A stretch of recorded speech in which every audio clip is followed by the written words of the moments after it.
This demo shows a custom hangar configurator built for engineering and sales workflows. We start by adding a second hangar and quickly adjusting its main dimensions. Each change rebuilds the 3D model automatically, without manual remodeling. Next, we change the hangar type and bay size. The structural layout updates according to the selected parameters. Front and back gable posts can be enabled or removed depending on the required structure. Foundation settings are part of the same configuration logic, so the model stays consistent with the project requirements. Cladding can be enabled, made semi-transparent, opened, or combined with internal cladding.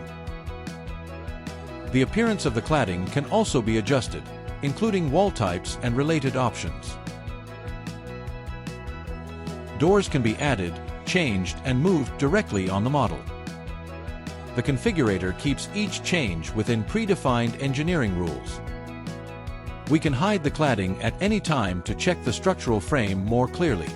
The hangar can be shown in a realistic environment, such as an airport. The configurator can generate drawings for one or multiple hangars, including different views. The same configured model can also be used for visual presentation and realistic project context. The main value is not the 3D view itself, but the engineering logic behind it. A simple user can configure, check, and present a complex hangar with fewer manual steps and fewer errors. Want to see how this could work for your business? Book your free demo at ProductBooks.eu.